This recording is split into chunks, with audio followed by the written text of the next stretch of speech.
Bonjour les amis, et bien aujourd'hui pour le nouvel épisode de French Riviera Medium, je reçois Daniel. Alors Daniel, c'est un peu particulier parce que je l'ai croisé dans une soirée avec des amis et je ne sais pas pourquoi, j'avais des choses à lui dire. Et c'est pour ça qu'aujourd'hui il revient, et a surtout accepté de participer à l'émission.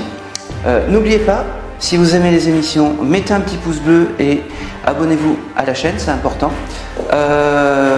J'ai déjà peut-être des petites choses qui arrivent par rapport à Daniel. Je pense qu'il y a un secret de famille. Je sais pas, il y a quelque chose qui n'a pas été dit. Je sais pas si c'est pour son papa, mais je pense que c'est pour son papa. Il y a peut-être des problèmes de maison, de choses comme ça. Écoutez, de toute façon, on verra comment ça va se passer avec Daniel. J'ai hâte de le retrouver. J'ai aussi hâte de parler avec ses guides ou ses défunts. Et je vous dis à très vite pour le débriefing de Daniel. Donc un grand merci à vous. Allez, bisous les amis. On se retrouve juste après l'épisode. Allez, on y va. Alors c'est Daniel ton prénom. Mon prénom complet c'est José Daniel. Alors, José Daniel avec un trait d'union. José Daniel. Non, mais il y a quelqu'un qui était un peu positionné pareil et qui a un peu été la grand-mère pour moi. D'accord, ok. C'est quelqu'un qui aurait pu avoir les cheveux courts? Très certainement. D'accord, ok. Bon, alors c'est elle qui est là. Je pense que c'est elle qui est là. Comment elle s'appelait cette grand-mère? Son vrai nom, si je puis dire, c'est Anne-Marie. Anne-Marie. Oui, Anne-Marie. Anne-Marie, mais elle avait un autre nom, Annette. Pour moi, c'est la tante Annette. Eh ben, on va prendre tante Annette. Ça me va très bien. J'ai en fait le salon. Je sais pas pourquoi. Dans ce salon, tu sais, c'est pas les salons. Il devait y avoir une espèce de porte vitrée fumée. C'est ça? Tu sais que tu ouvres comme ça pour aller soit dans la salle de bain, soit dans la cuisine, soit dans une autre pièce où c'est un parloir. C'est un parloir dans un couvent. C'est là que je voyais ma grand-tante. D'accord. C'est la fenêtre de séparation entre le cloître et la partie extérieure. D'accord, ok.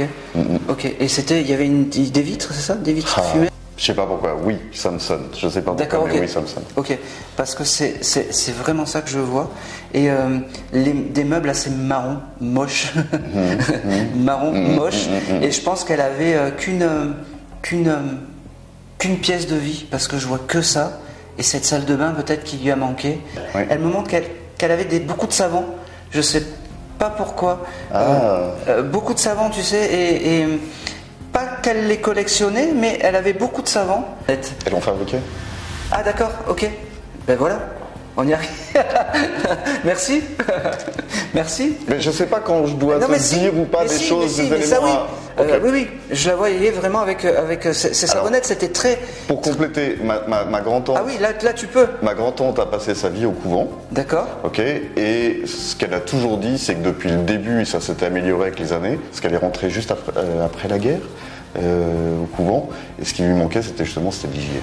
Autre chose, est-ce que... Je te l'envoie. Autre chose, est-ce qu'elle aurait pu... elle devait avoir une fleur préférée, une plante préférée. Est-ce qu'elle aurait pu avoir des hortensias? C'est tout à fait possible. C'est pour ça qu'en fait, je pense que le message qu'elle veut me faire passer depuis tout à l'heure, c'est que son grand regret, en fait, c'est j'ai fabriqué des savonnettes et moi-même, j'étais pas pas dans la propreté, mais dans l'hygiène absolue qu'elle aurait voulu. Tout à fait, et ça. Je pense que elle aurait aimé. Je pense que son plus gros des désirs, c'était de prendre un bain. Ah, certainement. Et c'est pour ça que je vois ça en fait. Okay. C'est pour ça que je vois ça. En fait, son seul bonheur, c'est quand on lui offrait des fleurs. Elle devait adorer les fleurs. Oui. Parce que je la vois tout le temps. Et là, elle avait le sourire. C'était vraiment son seul bonheur, c'était les fleurs. C'était en fait un bout de campagne qui venait à elle. C'est ce qu'elle me dit, c'est ce que j'entends. Je ne sais pas si tu peux te renseigner par rapport aux hortensias. Oui, je peux. Mais parce que je pense que cette fleur, c'était important pour elle. Je ne sais pas pourquoi. Je te l'envoie, après tu te renseignes. Hein? Allez, s'il y a d'autres choses à me montrer, c'est maintenant par rapport à Annette. Maintenant. peux te poser une question. Elle avait un amoureux secret. Ah.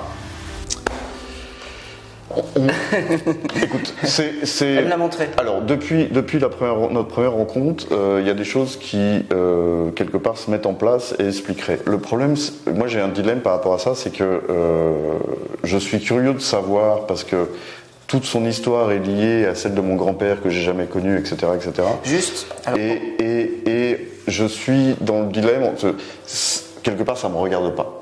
D'accord. Tu vois ce que je veux dire? C'est ces histoires, mais en même temps, c'est le mystère de la famille.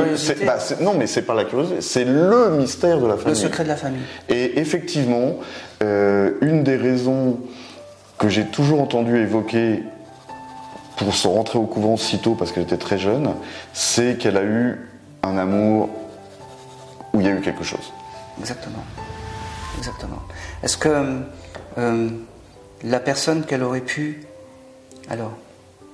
aimer aurait peut-être eu une moto? Parce que je vois quelqu'un sur une moto. C'est tout à fait possible. Et militaire. Alors oui, je sais pas s'il avait qui aurait pu faire le service militaire ou quelque chose comme ça. C'est peut-être un gars qui avait fait la guerre avec mon grand-père, probablement, si c'est de lui dont on parle. Je pense que c'est ça. Parce que... Et c'était vraiment secret, et je suis persuadé que elle le voyait de temps en temps en secret. Mais c'est beau ce qu'elle m'a envoyé. Certainement. C'est beau. C'est très très beau. Là, les images, elles sont magnifiques. Mais vraiment, je suis content parce que ça te parle. Et que le grand point d'interrogation, c'est un peu sur ça. Ah ben oui. Le gros point d'interrogation. Il y aurait pu avoir aussi un problème de maison, de choses comme ça, d'héritage de maison, de complications par rapport à toi, à ta maison.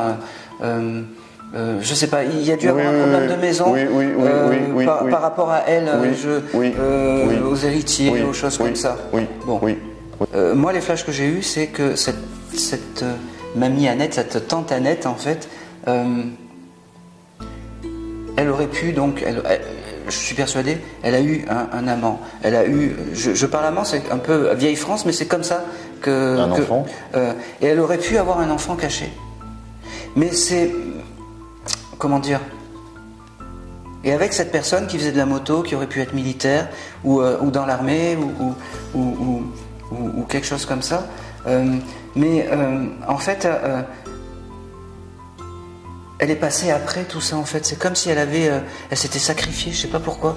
Il y a eu ce sens du sacrifice. Complètement. Et elle m'a dit j'ai fait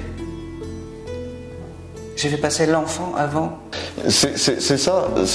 Une des raisons invoquées pour sa rentrée au couvent, c'est qu'effectivement, elle aurait eu un amour et étant des gens très pratiquants, très chrétiens, très pieux, elle a expié son péché en rentrant dans les ordres et en y passant toute sa vie. Je sais. C'est ça ? Je pense que c'est ça. Je pense que c'est ça parce qu'elle me l'a montré.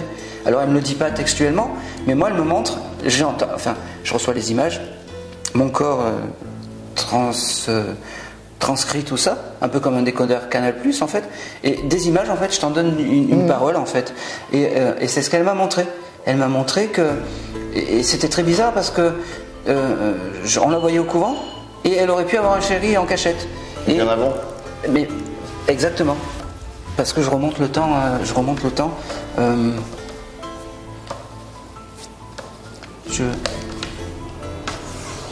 Est-ce que tu connais quelqu'un qui s'appelle Pierre ? Ah, putain, c'est lui.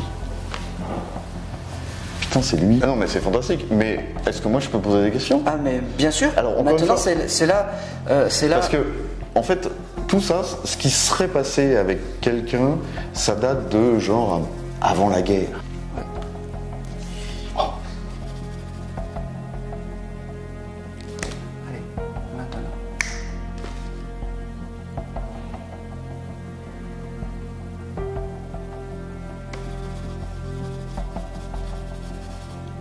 Et je suis persuadé qu'il y a eu une forte dispute avec Pierre et ton papa, c'est ça ? Grand-père ? Et ton grand-père. Il y a dû avoir une forte dispute. Je ne sais pas si un des deux avait une arme, parce que je le vois pointer une arme sur un des deux. Je sais pas qui, et je vois crier. Et à ce moment-là, peut-être que ton grand-père, en fait, à ce moment-là, il y avait ta grand-mère qui était là, en fait, et je pense que c'est ta grand-mère qui a calmé tout ça, en fait, en disant c'est pas grave, faut passer, faut passer, je sais pas, doucement, parce que là il veut m'expliquer les choses, mais il va trop vite en fait. Il m'envoie les flashs, mais c'est trop rapide pour moi. Alors doucement. Et en fait, je pense que c'est ta grand-mère qui a calmé les choses et doucement.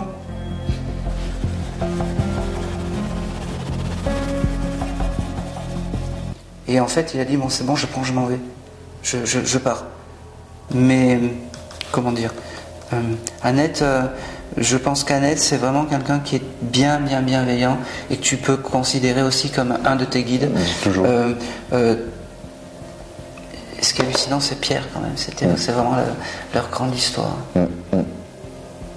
Il est parti lui aussi. Hein. Je comprends. Il est parti. Ouais. C'est comme. En fait, c'est un Roméo et Juliette, un petit peu. C'est un amour impossible. Je pense que on terminera sur ça. Merci Aaron pour me recevoir, pour me faire cette vidéo, et puis pour les messages exceptionnels délivrés. C'est très très impressionnant. Merci beaucoup, merci Aaron.